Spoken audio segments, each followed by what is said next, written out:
volver a nuestro país, lo estábamos diciendo, estamos esperando que hoy día preste declaración tras presentar su renuncia al cargo. El ahora ex comandante en jefe del ejército, el general Ricardo Martínez, tiene que declarar ante la ministra Romy Rutherford. Su declaración es en calidad de inculpado por fraude al interior de la institución. Queremos hablar sobre este tema, nos acompaña para esto Gloria de la Fuente, presidenta del Consejo para la Transparencia. Muchísimas gracias, Gloria, por estar con nosotros y bienvenida. Buenos días, Carla. Muy buenos días. Gracias por la invitación. A ver, bueno, lo vimos ayer, estaba dando su cuenta pública y finalmente el general Martínez decide dar a conocer la decisión de su renuncia, evitando así convertirse en el primer comandante en jefe del ejército en ejercicio que tiene que declarar como inculpado y que podría ser procesado por la ministra. ¿Qué le ha parecido a usted esta decisión que toma el militar? A ver, yo creo que es una decisión correcta en el sentido de separar aguas, ¿no? Una cosa es el ejército y el desafío que tiene el ejército por delante es muy grande a propósito justamente que sus más altas autoridades del último tiempo han estado todos involucrados en alguna situación de irregularidad, ya sea en materia de derechos humanos o en materia de irregularidades por uso, básicamente por fraude al fisco, ¿no? Y eso creo que es una situación grave, que es compleja. En ese sentido, la renuncia parece adecuada. Una semana antes, por lo demás, de dejar el cargo, recordemos que la próxima semana ya había un cambio de mando en la comandancia en jefe del ejército, pero parece adecuado para separar aguas respecto a la necesidad imperiosa de poder proteger y cuidar esa institución y devolver, en definitiva, la confianza que merece la ciudadanía tener en ella.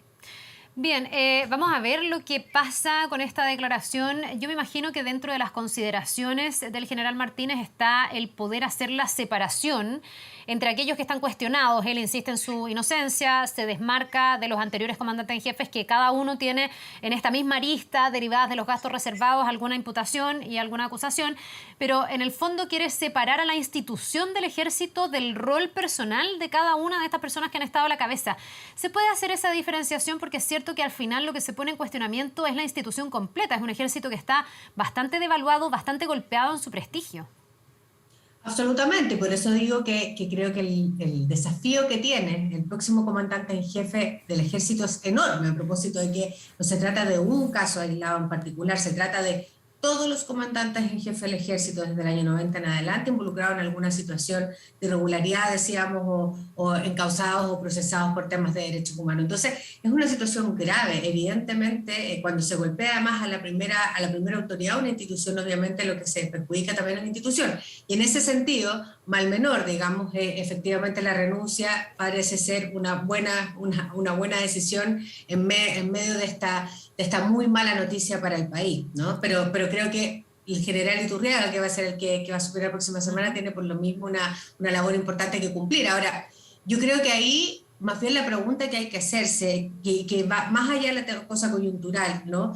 Es si los mecanismos que nosotros hemos generado como país de control respecto a las Fuerzas Armadas y de Orden son necesarios, son suficientes, hay que avanzar algo más allá, porque no nos olvidemos que las Fuerzas Armadas y de Orden, y eso se establece en la Constitución del 2005, pero además es normal que ocurra en cualquier régimen democrático, tienen que estar subordinadas al poder civil y en consecuencia además tienen que tener control del poder civil respecto en el fondo a su gestión, ¿no? A su quehacer. Sí, y en esa misma línea, para responder esa pregunta, en el fondo, ¿qué podemos hacer? ¿Cómo hacer que esto no se repita? Yo creo que hay que ir al punto de origen y entender qué fue lo que facilitó que esta sea una práctica que finalmente se repitió de una autoridad a la otra. ¿Qué se hizo mal? ¿Qué faltó desde el poder civil para controlar que esto no ocurriera? Si lo pudiéramos definir, ¿qué fue lo que le dio el espacio a tener a estas varias autoridades, ex comandantes jefe del ejército hoy día implicados en delitos? Yo creo que excesiva discrecionalidad que se abre a propósito de faltas a la transparencia y a la probidad en general. Y me explico. Después de la reforma constitucional del año 2005, donde el supuesto es que las Fuerzas Armadas y de Orden quedan subordinadas al Poder Civil, la verdad es que vimos una subordinación en términos políticos, pero en términos administrativos había muchos mantos de opacidad todavía. Dos de los escándalos, a lo menos, que hubo en su minuto, pensemos en ley reservada del cobre en su minuto, luego gastos reservados, tienen que ver con espacios de discrecionalidad que finalmente se han ido corrigiendo en el tiempo. En algún minuto, bueno, se derogó de hecho la ley reservada del cobre y luego, respecto particularmente a los gastos reservados, hubo una modificación legal en el año 2020 que hoy día genera controles desde el Ministerio de Defensa desde, en el fondo, desde el propio Parlamento y desde la Contraloría respecto al uso de esos gastos reservados. Hemos visto en los últimos días, a propósito del general Isurieta, que parte importante de las imputaciones que se le hace es que esos gastos reservados, que era mucho dinero, por lo demás más de 6.500 millones de pesos, finalmente habían sido destinados a otros casos, a otras cosas que no eran propiamente la naturaleza de los gastos reservados. Ahí la legislación ha ido avanzando, pero creo que es muy importante, a la luz de lo que hemos ido conociendo, es pensar si los controles que hay respecto a las Fuerzas Armadas y de Orden, que por lo demás son mecanismos que no son animosos respecto, o tienen cierta animosidad respecto a las Fuerzas Armadas en particular. En general, todos los poderes públicos, todas las instituciones públicas tienen que estar sometidas a mecanismos de control. Y en este caso en particular, había una legislación, hay que ver si es suficiente. Nosotros desde el Consejo para la Transparencia hemos sostenido que hay, por ejemplo, en materia de justicia militar, hay el artículo 436 del Código de Justicia Militar abre un cierto espacio de discrecionalidad para que se declare como reservada por causas de seguridad nacional cualquier cosa, digamos, sin tener que necesariamente justificar en muchos casos, y eso abre efectivamente un espacio para la falta de transparencia y por lo tanto la eventual comisión de algún tipo de irregularidad. Y yo creo que ahí hay que preguntarse qué más cosas o qué otras cosas podemos hacer para avanzar. Claro, porque tengo aquí parte de lo que dice ese artículo, que es el 436 del Código de Justicia Militar, donde se alude a que las instituciones de las Fuerzas Armadas y de Orden, o sea, deja abierto un espacio porque dice que establece básicamente causales de secreto o reserva por temas de seguridad nacional. Entonces uno lee esto y dice, no seguirá siendo suficientemente amplio, porque aquí la forma, en el fondo, en que se malgastaban esos gastos era en este gran paraguas de gastos reservados, con un secretismo, gastos que no se rendían en el fondo a nadie y que se utilizaban al final para cosas que no tenían nada que ver con la seguridad nacional, con la inteligencia, y algo que yo me imagino que de todas maneras, Gloria, debe estar cautelado de alguna manera por una cosa estratégica y por la forma en que trabajan las Fuerzas Armadas. Pero ¿cómo conciliar que existan esos gastos reservados, pero que al mismo tiempo no se malutilicen, que no se defraude? Por eso ponía el ejemplo, que creo que hay que hacerse la pregunta, porque, por ejemplo, esta ley del 2020 efectivamente establece estos mayores controles que antes no existían, ¿no? Los gastos en temas de seguridad nacional y seguridad pública, o sea, seguridad nacional en particular en este caso, tienen que estar destinados a eso, no a otra cosa. Por lo tanto, el pagar periodistas, que es lo que hemos sabido en los últimos días a propósito del caso del general Isurieta, o hacer otro tipo de gastos que no están asociados necesariamente a la naturaleza de ese gasto reservado, es un problema. Que existan controles hoy en día, desde el Parlamento o desde la Contraloría, es una muy buena noticia, en el fondo, en términos de poder generar controles desde el Poder Civil. Pero, por ejemplo, a propósito del artículo que aludías del Código de Justicia Militar, nosotros como Consejo para la Transparencia hemos señalado permanentemente que esa es una causal de reserva respecto a temas de acceso a la información que debiera revisarse a lo menos. Es decir, no basta con esta mirada genérica o esta invocación genérica al principio de seguridad nacional. Hay que justificarlo cuando uno alude a esta causal de reserva. Nosotros nos encontramos en muchas circunstancias con solicitudes de acceso a la información que llegan después en una especie de reclamo al Consejo para la Transparencia, y cuando nosotros requerimos, en muchos casos las Fuerzas Armadas, saluda a este código en particular para reservar la información sin que la ley establezca que haya una justificación mayor y real respecto efectivamente a la invocación de este principio de seguridad nacional. Y ahí nosotros creemos que hay un espacio de reserva que en el fondo hay que necesariamente corregir en ese código, si es que efectivamente sigue existiendo una cosa de esas características, porque hemos visto además que la Convención Constitucional sacó, de hecho el día de ayer, la referencia específica a la justicia militar, digamos. Entonces vamos a ver si efectivamente hay algo que en el fondo pueda modificarse en el futuro. Respecto a este código en particular, nosotros creemos que hay una modificación importante que hacer para evitar estos mantos de opacidad y por lo tanto ponerle un estándar mayor a la justificación del uso de este artículo y de esta reserva para poder, en el fondo, denegar el acceso a la información pública, que es necesaria para el control social, en definitiva, que creo que es lo más importante y lo que hace, en definitiva, la transparencia respecto a la necesidad de que las autoridades rindan cuenta. Claro, absolutamente. Ahora, yo me pregunto si en lo que se ha avanzado, en el fondo, cómo se baja la práctica. No sé, cuando el ejército rinde cuentas frente a la Contraloría o frente a algún organismo de fiscalización, ¿puede existir el ítem de gastos reservados sin que se detalle lo que ahí se contiene? o ya no existe el decir, bueno, gastos reservados y que en el fondo el chequeo sea, bueno, esto corresponde porque tienen derecho a tener para ciertos fines, dando por entendido que esos fines se cumplieron, que a lo mejor era lo que pasaba antes. Hoy día se puede rendir de esa manera o se le va a requerir más información para que puedan decir, bueno, dentro de esos gastos reservados, a qué destino fue, cuáles fueron, cuántos fueron los montos, cómo avanzó la ley.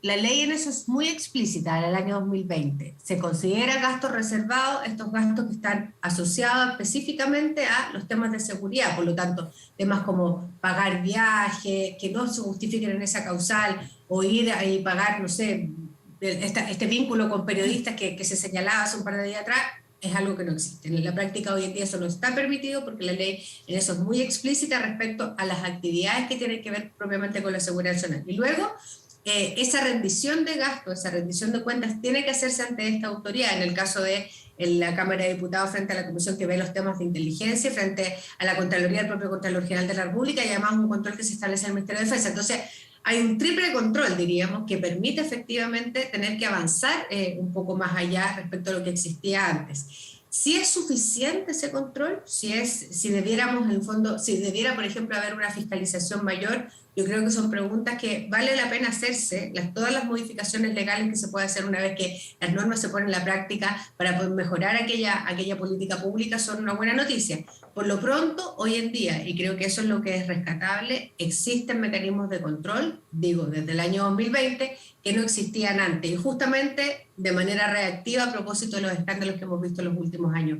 Sí. Yo creo que siempre hay que hacerse la pregunta, Carla, sobre si este tipo de cosas son suficientes. Decíamos a propósito del Código de Justicia Militar, este artículo famoso, el 436, sobre estas causales de reserva que son muy genéricas y por lo tanto cualquier cosa cabe ahí. Yo creo que lo que hay que entender y que tienen que entender en general todas las instituciones públicas, y en eso las Fuerzas Armadas y de Orden no son una excepción, tienen que estar sometidas al control del poder civil y tienen que ser capaces de rendir cuentas frente a la ciudadanía. Eso es lo que corresponde en un Estado democrático, en el fondo que goza de salud.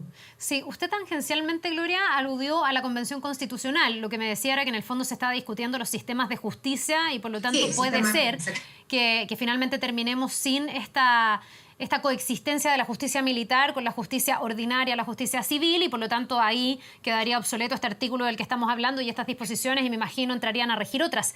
Ahora, en términos de probidad, en términos de transparencia, no solo referido a este caso, sino que en general de las instituciones del Estado, se está avanzando en la Convención para poder tener más resguardos, para que ese control sea más efectivo, para que en el fondo todas las reparticiones de Estado eleven su estándar de transparencia y la forma en que le rinden cuenta a los ciudadanos? Sí, nosotros participamos como consejo en varias comisiones y hemos ido a plantear el tema. Me quedo con la siguiente sensación, y ahí es solo una sensación porque falta mucho trecho todavía que avanzar para que efectivamente veamos un articulado en el fondo que dé cuenta finalmente de este texto que se va a someter al plebiscito. Mi impresión de conversar con muchos convencionales, de haber estado en muchas comisiones, es que se entiende con claridad que parte importante de lo que nos trajo hasta acá, hoy en día, como sociedad, digamos, que nos tiene el proceso constituyente, que generó un estallido social, tiene que ver con el abuso de poder y tiene que ver, por lo tanto, con faltas a la probidad, faltas a la transparencia y situaciones finalmente que han derivado en casos de corrupción. Estamos hablando de uno ahora, pero ha habido varios más, ¿no?, en el mundo de la política en general en los últimos años. Y ahí es donde yo creo que hay una tarea muy importante que hacer, y creo que la Convención en eso, por lo menos, y por eso digo más bien la sensación, creo que la Convención ahí ha ido avanzando y hay claridad respecto a eso. ¿Cómo esto quede reflejado en el texto constitucional? Nuestra aspiración como Consejo para la Transparencia es que haya referencias explícitas al acceso a la información propiamente tal como un derecho fundamental, que eso en el fondo es una deuda pendiente en nuestro país. Ojalá se reconozca la institucionalidad al respecto, pero además algo que además hemos coincidido en varios foros con el Contralor General de la República, que haya efectivamente, ojalá, un espacio, un capítulo o alguna referencia en particular a los temas que tienen que ver con la integridad en lo público. O sea, esto no se trata solamente de una institución como la que yo presido, el Consejo para la Transparencia, no se trata solo de la Contraloría, se trata de mirar esto como un sistema o un ecosistema en materia de transparencia e integridad pública, donde también el Ministerio Público, por ejemplo, el Poder Judicial, que tiene que aplicar sanciones cuando hay casos de corrupción, y otros poderes del Estado u otras instituciones del Estado en general tienen que ver. Y yo creo que hay que construir una mirada que genere un sistema que nos permita efectivamente combatir de frente a la corrupción y por otro lado reconocerle claramente a los ciudadanos y ciudadanas de nuestro país el derecho a tener que exigirle a la autoridad que rinda cuentas. Y en ese cuadro, el acceso a la información pública, los mecanismos de transparencia son clave. Bien, pues muy interesante este tema, bien relevante. Nos vamos a quedar atentos a qué va a ser la convención respecto del tema en general y también estamos a la expectativa, Gloria, de ver qué va a pasar con este interrogatorio al que va a ser sometido el ahora general en retiro y ex comandante en jefe del Ejército, Ricardo Martínez. Muchísimas gracias por esta conversación. Que tenga un muy buen día. Nos vemos. Muy buen día, Carla. Gracias.